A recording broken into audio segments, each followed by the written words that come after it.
You're now watching Lena Blue TV. Damn, so you said a tape a month. Tape a month.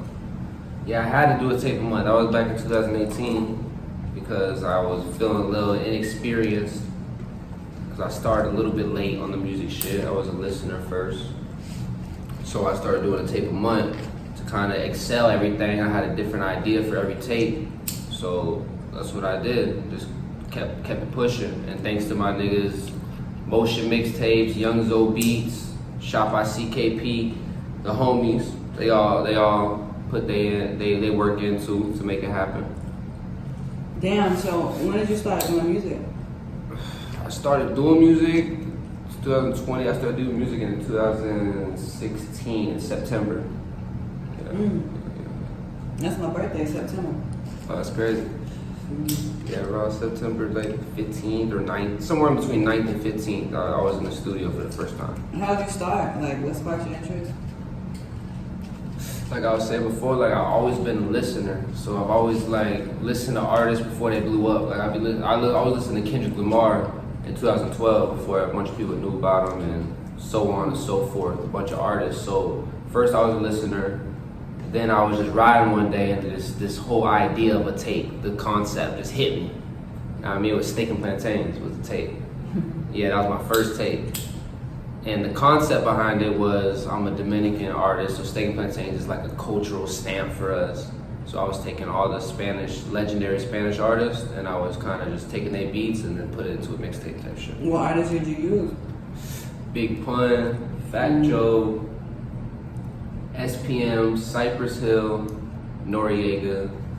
Yeah. How did people gravitate towards that? Were they very responsive at all? Yeah, they was. What I did was I had printed 1,000 CDs off rip. Off rip. I was like, I need 1,000 of these bitches. Fuck it. And I started just giving to my people and barbershops and everything. And people started hitting me up out of nowhere like, yo, I got the Steak Plantains at McDonald's, nigga. Like, this shit gas. I was like, damn, that's what's up, bro. So that was how that went. Everybody loves Steak Plantains. It was like a classic. It was right. And then plus, people are familiar with it, those beats, you know? So I guess they feel comfortable. Exactly. Even if they don't know exactly where it came from, there's like, I heard this somewhere type of shit. Yeah, that type of shit. So what's next? What's after that?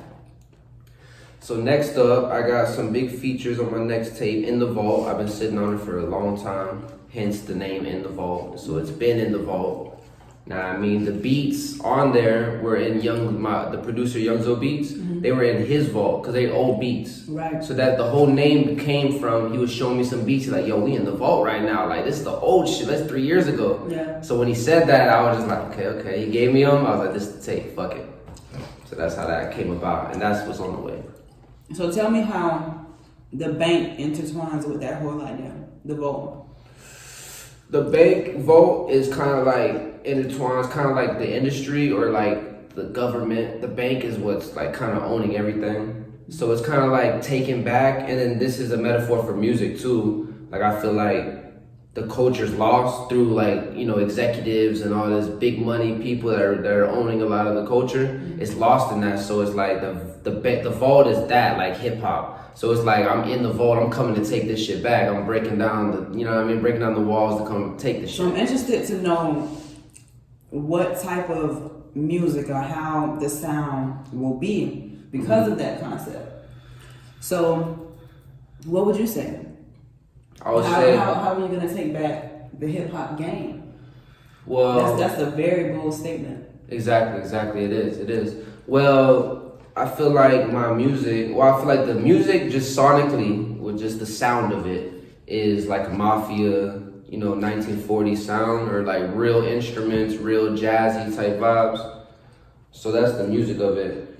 And, the music speaks for itself. Like it's a whole concept, a whole story. The music goes with it. My bars all line up. Everything's there. Like I don't know too much people doing that really. Like not to toot my own horn too much, but I don't see that too much.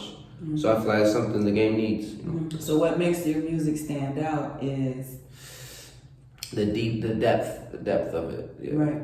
Exactly. So going back to when you was releasing a tape each month, how do you not run out of things to talk about? I don't run out of things to talk about because life doesn't stop. Like all I do is talk about life. So what I do is the most thing that happens is I take a break from writing. So if I take a break from writing, that means I'm just living just to get inspired again and then keep it going. So I can never stop. Right. So what do you do when you have writer's block? Is it that pause that you take or that little break that you take? What I do is I make beats on the side and I do other things, marketing and the other things and the other aspects of the game. And I just focus on that until something hits me. I don't write until I feel it. Like it just gotta come to me. I don't never force it. So if you were to force it, or if you were to just write when you don't have that that feeling, what comes out of that? You could tell. You could tell it's forced and it's never as good. I got songs like that. I'm sure everybody does. It's just them songs that's just like, So that's what we trying to avoid. I don't really try to do that anymore. Do people notice that? Or do they continue to gravitate towards you? I feel like my music is growing every day. So the monthly mixtape thing was to get me better. And now that I'm past that, it's like now the shit I'm picking, which is coming out nowadays and later, like now and later. So a lot of people haven't heard this. But the shit I'm doing now it just sounds better. It just vibes better. So it's like, first you gotta get your feeling with it. You gotta get what you gotta say off your chest and all that. Then when you're in it for a couple of years, it's like, okay, I want this to sound fire and I want to get what I want to say off my chest. So then that's what I'm on now. Right. Yeah. So you kind of push past that block of just making sure that one thing is straight. So now you have that room or that feeling of getting out more things, which is making sure that it's right. And also making sure that you're getting something off of your chest, which you just stated. Exactly. So the both, the best of both worlds. You gotta make sure that it's viable. You gotta make sure someone, because your homies can be like, yo, that shit's fire, but that's saying one thing. But another thing is like them actually playing that shit. Them actually really bumping that, like, yo, I need to bump that. There's a difference. There's a difference in that. So you want to tap into that, and you want to not sell out. So that's the balance. So what songs out there are getting the most plays or that people are like really bumping right now? What's crazy? The one song I never expected it to. There's always that. I have a smoking tape. It's called Driving While High, DW High. And there's a song on there called Munchies. This is a song, I just made a song about how I had the munchies. And it just ended up, I guess because the name of it, or it went into a playlist, that shit went crazy. It was like, like a nigga that grew weed in Cali, like bumping it and shit. Like, okay. Munchies. Yeah, the Munchies on Spotify. State your name for the record, man. Yeah, I go by DROSKI, DROSKI, put the dots in between. It's a whole sentence. But yeah, Palm Beach County. Full Circle Movement is what I represent. Who is that? Full Circle is my label, and what it represents is pretty much the cycle of life, growth, everything comes back around type shit. And I got my homie Chino, 568 Chino.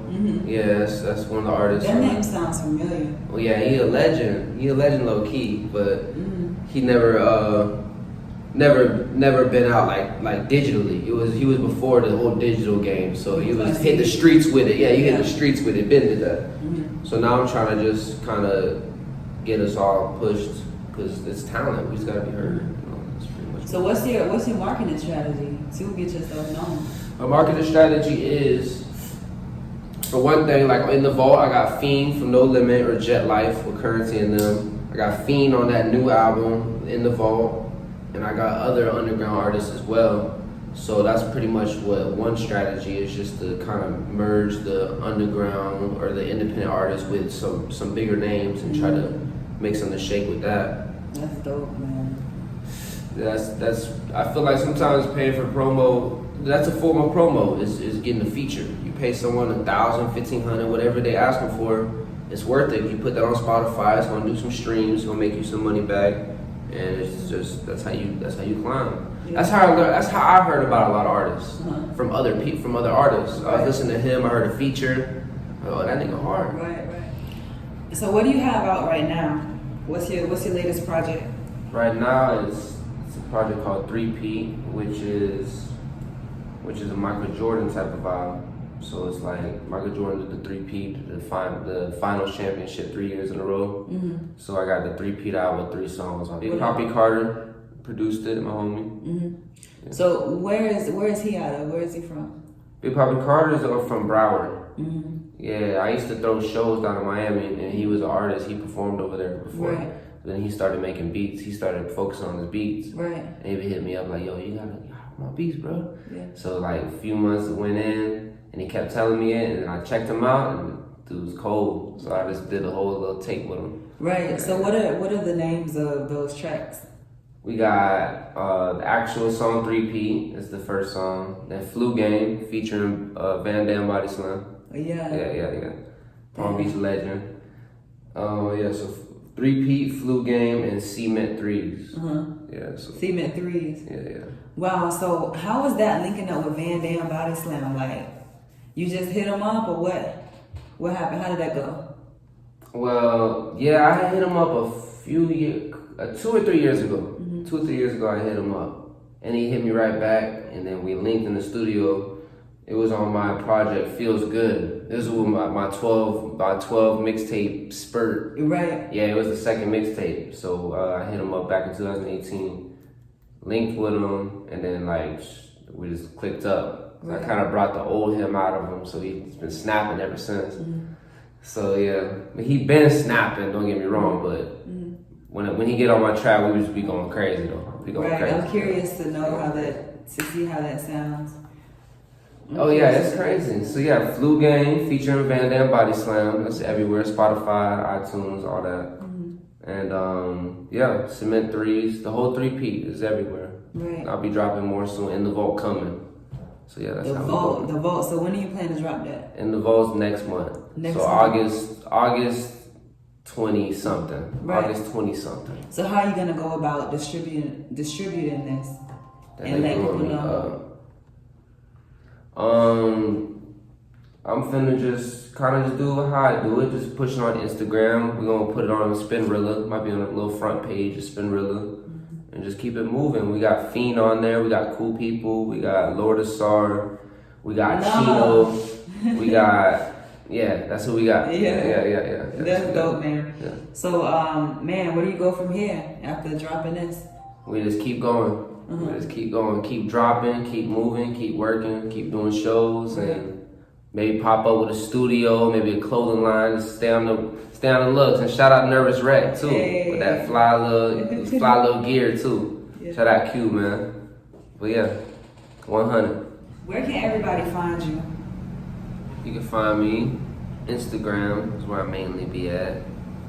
By DROSKI, DROSKI. Put the dots in between. Get you there quicker, but you know, I try to work hard so I come to the top of the list when you put just with no dots. Yeah. Try to test it out. So what's the goal? What's the end goal? The end goal is to just to get my ultimate message out and keep growing in this music thing and try to just, help other artists, really, to help other independent artists and try to get their message heard too at the same time. Right. Because I got these connections to producers and DJs and all these things, so why not just kind of, spread it out type shit. Yeah. Wow. So somebody must have gave you a chance, for you to like even be like interested in that, to like try to reach back and even think about these artists. Well, it's just I'm still in the same position at the same time, and I kind of like I've been in the same position, so I see what's missing. What's missing is the professionalism sometimes. Sometimes a lot of artists don't have the means to have videos or cover arts or their own logo or all these things, or to put, the promo actually out. So my end goal is to have, not only just like promo, but like schools where I can teach people how to do stuff too. So then that's gonna forever live on because people gonna learn how to do the same thing I'm doing. They're gonna do that and just keep moving. Right. So with that, where do you see yourself in 10 years? 10 years, I'll just be kind of on the same shit, but as a little bit more bossed up. That's about it. Just kind of a couple more businesses. Just a couple more businesses. That's it. Right. So you're not gonna be doing music forever, or are you? I don't know. I can't say. Yeah. I don't see where I would stop. I don't think it really has an age limit. Yeah. I mean, if I'm 70, it might chill. I might chill at 70. So when you think Snoop gonna stop though? For real, exactly. That's my point. Like Snoop ain't stopped. That boy pushing 60 right now. Is he really? I'm sure. Yeah. I'm sure. I'm sure. All the legends getting up there. So I don't see myself stopping really making music. But I'm gonna do a bunch of other shit too. So I might have to step away for a little bit or whatever. Right. Any last words or words of encouragement? Words of encouragement, keep doing what you really believe in. If you really love it, do it. If you don't love it, then find something you love. And that's about it on that. And last words is stream that 3P. You know, stream any independent artist you know that's really putting some good music out. Listen to them. Because they need that. Lil Baby and all them boys, they don't need that much listeners. They got enough. So, you know, you got to stream your homies. And that's about it. So, yeah, Full Circle Movement on IG, DROSKI on IG, 3P, In the Vault coming next month. Lena Blue TV, made it happen. Yep, that. Hey. Yeah. That was awesome.